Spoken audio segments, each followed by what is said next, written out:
hear Luke Dubois looking good next to Panarin. It's an interesting sort of evolution. I don't know.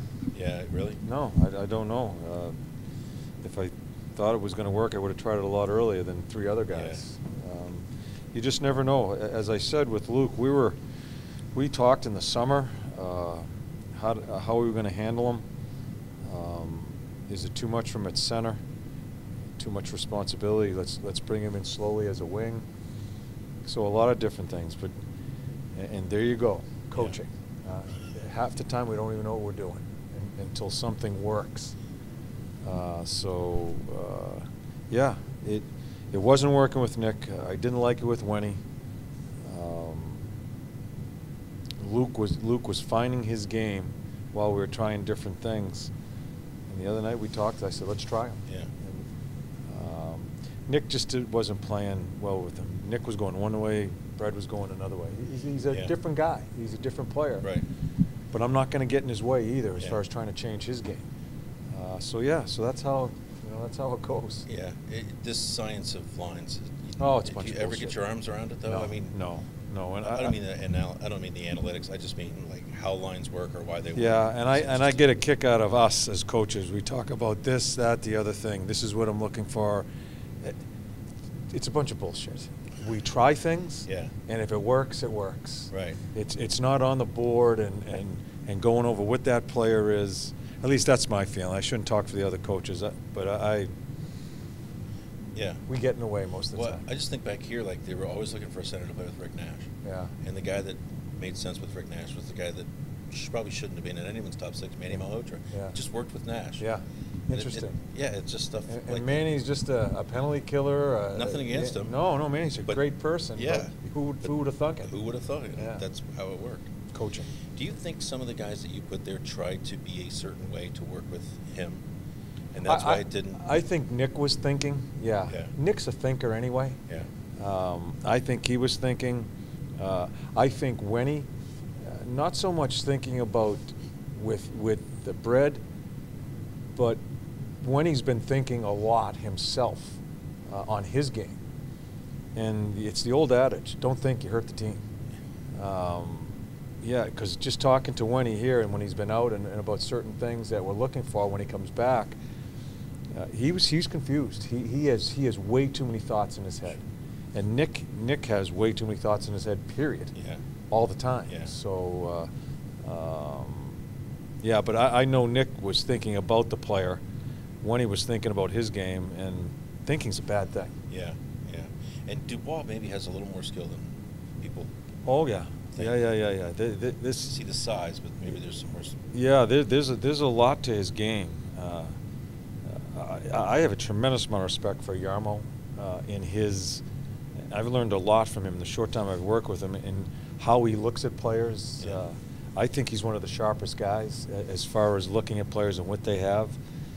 I wasn't seeing the things he was talking to me about, but little by little thing's are coming out in Luke's game. Yeah. So, no, I don't want to get too deep in it. But what I'll tell you this, Portsy, is that step by step he's just going on a nice plane here. Yeah.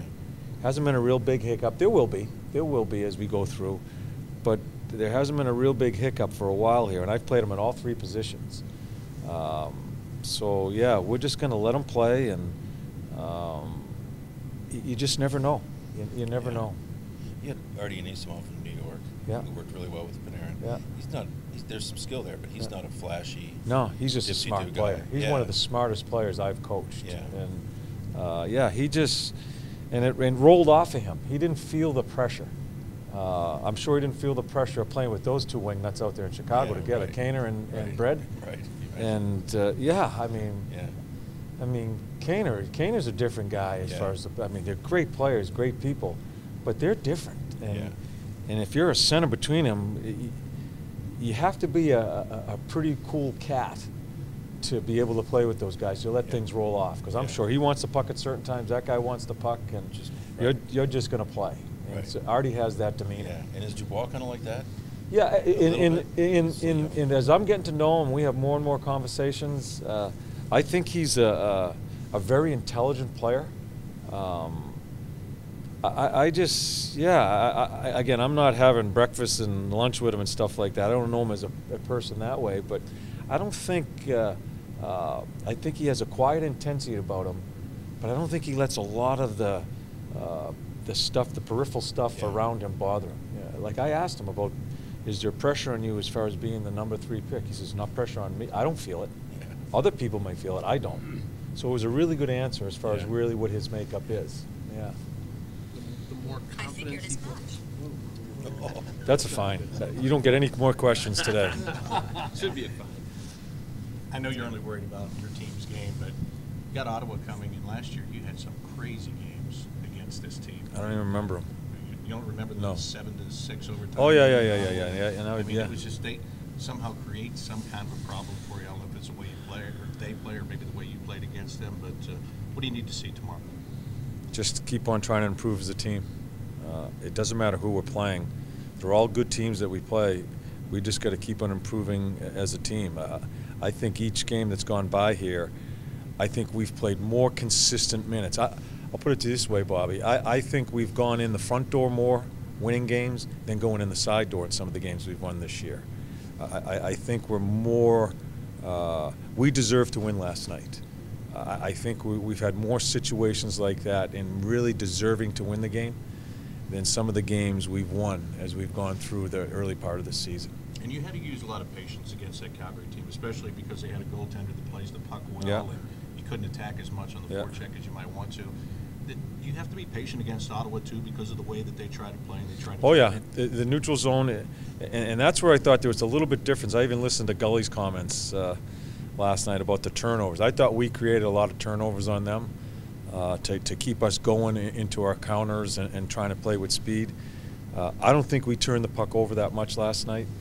It's hard to, you got to be really careful when you're playing a goalie like Smitty, who wants to be a defenseman. He really wants to be a defenseman, not a goalie. It's hard to place a puck to try to keep it away from him, because if you're too careful in placing it, it's a turnover. So I'd rather see, all right, if it goes to Smitty, fine. Let's take away his options and see if he coughs a couple up. I don't think we turned many over at the blue line. The only one that was a bad one was Luke's at the end of the game in the third period when he threw a backhander over to Panarin. We're all 20 seconds left. All that's it's got to go is in the end zone. Great learning thing for him, and we've had a couple of conversations on that already, in understanding time of game. But other than that, we didn't turn many over. Go ahead. I'm sorry. No worries. No. I was just going to ask about Dubois. That the more he's here and the more confidence he gains, is that? I mean, he just kind of feels more confident to do to pull that skill out, because he was saying last night that he was able to do some of these things in junior. Yeah. Like I was talking about his turnover.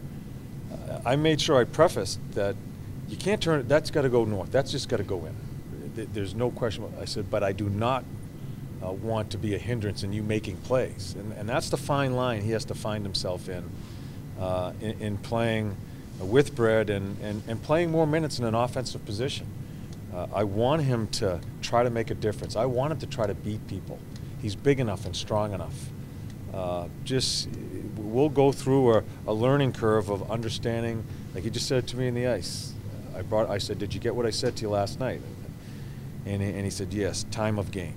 And those are the things he has to learn. Just the momentums of games and where the game's at, the score, all that stuff. And he has an intelligence about him. I think he'll pick that pretty quickly. We've had similar conversations about Milano, time of game, awareness, this sort of stuff. You had him out late last night. Yeah. He played good. He played good. He got lit up a little bit in a couple of meetings as far as his play away from the puck. I thought the prior game to last night's game, I saw him really, I felt he listened and really tried, and I thought played a pretty good game. Coupled with the fact that I think Nick's struggling, and I don't think Motter played badly with Nick, but I wanted to get more of an offensive guy with Nick to maybe help him, and I thought Sonny deserved a chance after 4, 5, 6 minutes and grinding him a bit, understanding that part of the game. I thought he played on both sides of the puck.